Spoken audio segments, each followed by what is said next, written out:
Hello friends, today I am going to discuss the peridot and lenticels.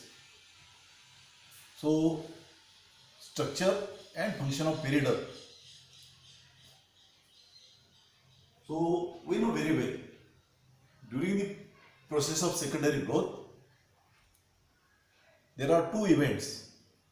First event is known as, or first step is known as vascular tissue formation, and second step is known as non-vascular tissue formation. That means vascular tissue formation is nothing but the addition of secondary xylem and secondary phloem by the activity of vascular cambium.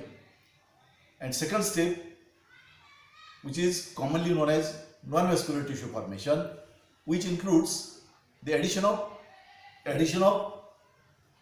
quark layers, addition of secondary cortex layer by the activity of this quark cambium.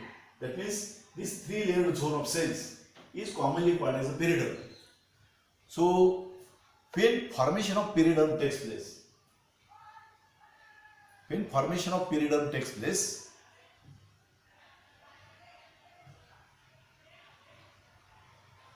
the contact of atmospheric conditions and inner tissues is vanished. That means before secondary growth, which is the protective covering, epidermis is the protective covering,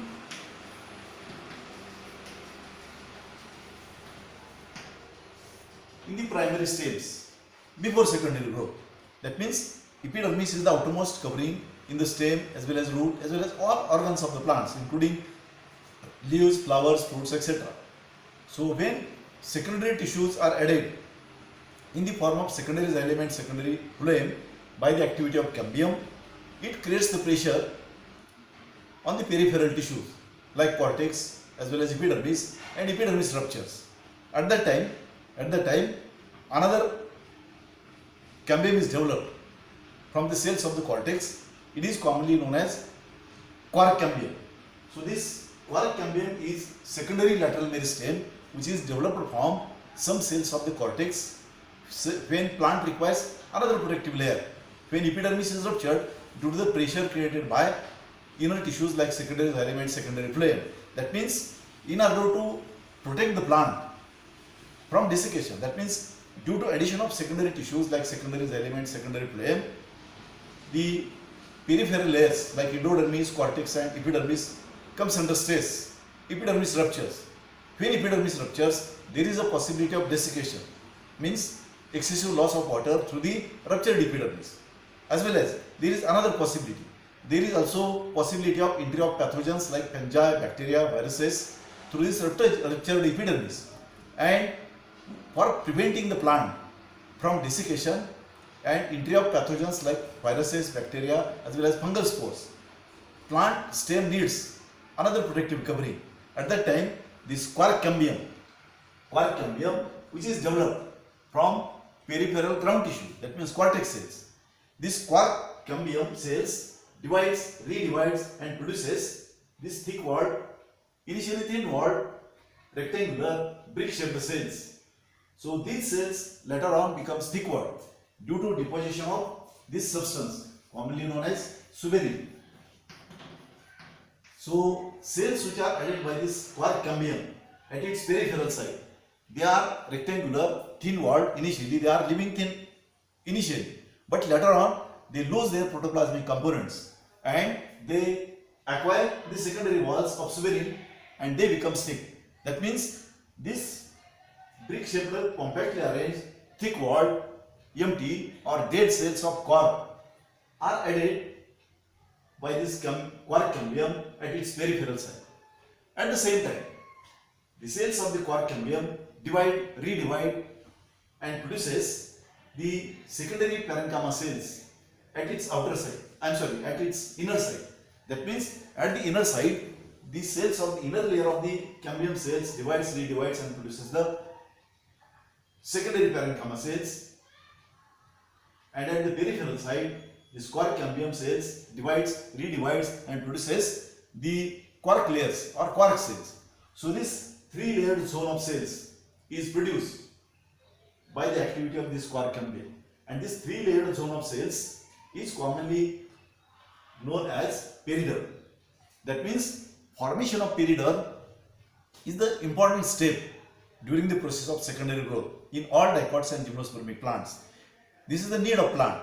When epidermis ruptures, plant requires protective covering. At that time, the quark cambium is developed from the peripheral ground tissue cells, and this quark cambium develops this three-layer zone of cells. Out of this three-layer zone, first zone is known as quark layer zone, second zone is known as quark cambium zone, and third zone is commonly known as secondary cortex zone.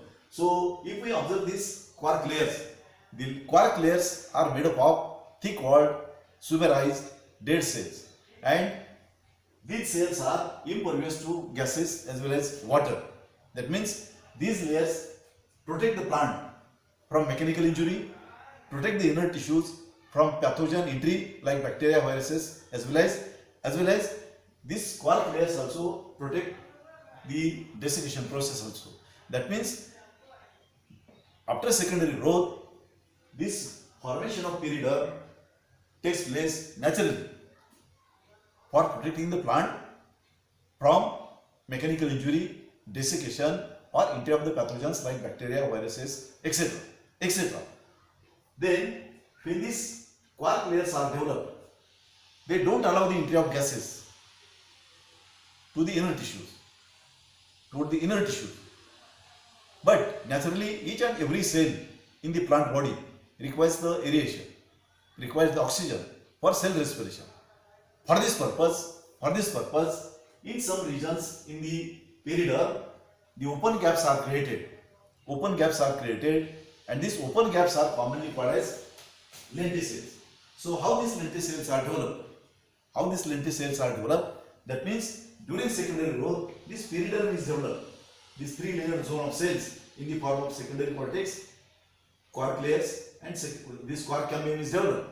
So, before secondary growth, when plant is young, the epidermis is having natural opening in the form of stomata.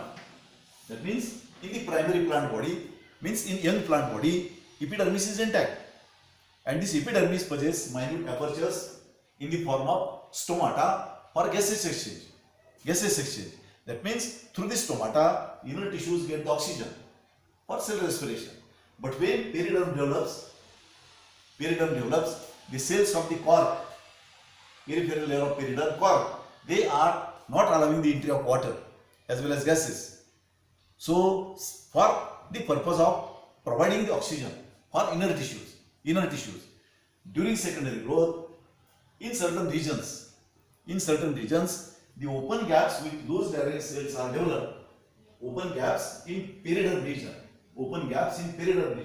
with loose direct cells are commonly called as lenticels. Lenticels are nothing but open gaps in periderm, which are having loose direct cells, which are in close contact with atmospheric conditions and which facilitate the exchange of gases.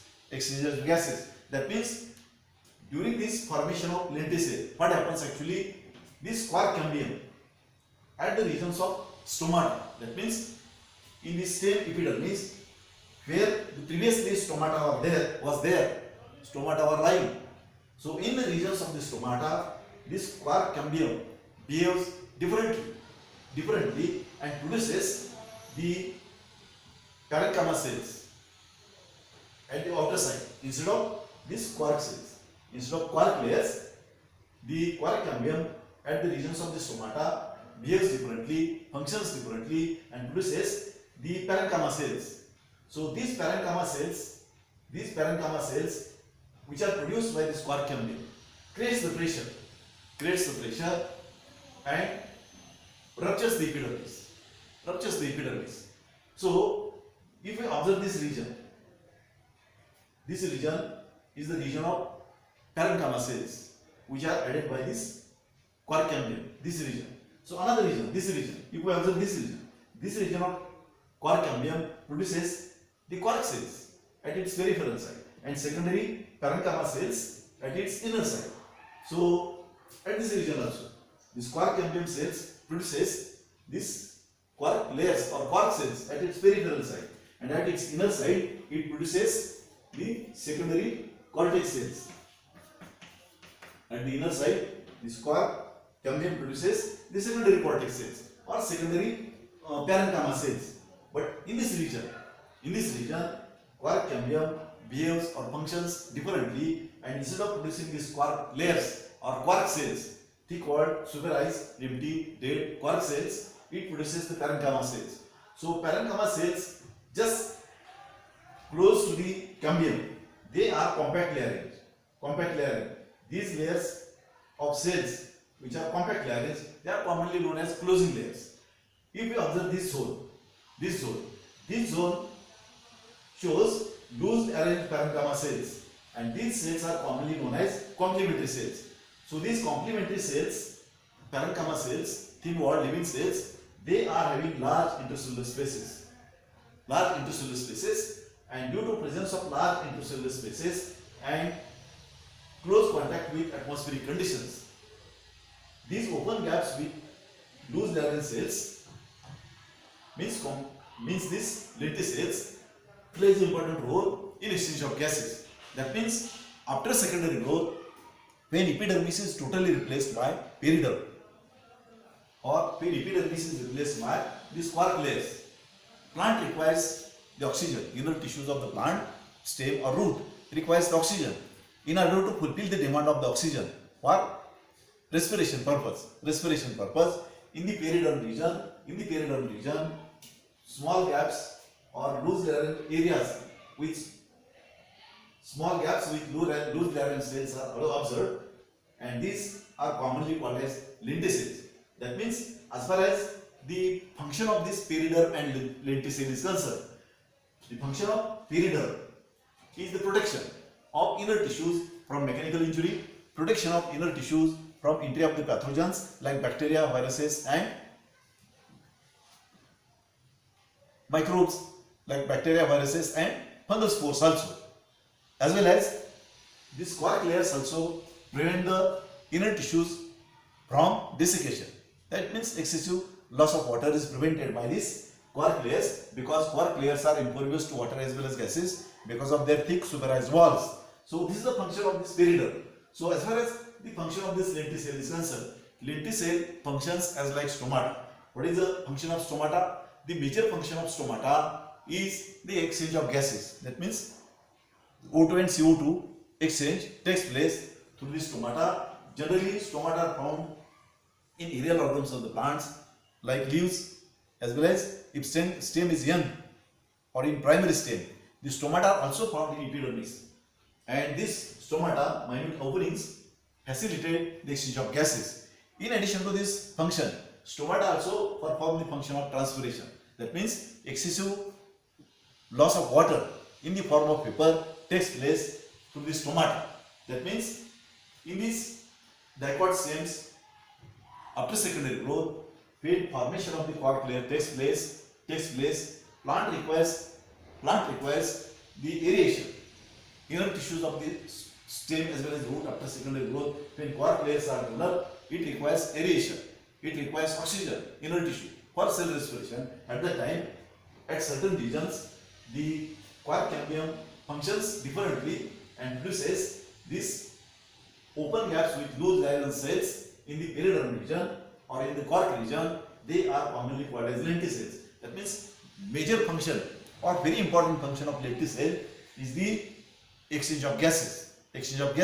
That means after secondary growth, if we observe the transverse section of old stem under microscope, we can easily identify this peripheral region of stem is occupied by these three layers zone of cell. It is commonly known as periderm, and in this peripheral region, some open gaps are there in the periderm region. So these open gaps with loose Leydig cells which are observed in the periderm region, these regions are commonly called as lenticels. That means for performing these two different functions, for protecting the inner tissues from desiccation, from entry of pathogens like bacteria, viruses, fungi, etc., the peripheral layers, quark layers plays important role. That means protection is the major function of this periderm, and gaseous exchange is the major function of this lenticel. That means if we observe any dicot stem, mature stem, small lens-like bodies, small lens-like structures are observed. So these lens-like structures on the stem, these are nothing but the lenticels. Lenticels. So in some fruits also, lenticels are observed. Mostly lenticels are observed in the surface of the stem. So that's all about the structure and function of this perider and lenticels. Okay.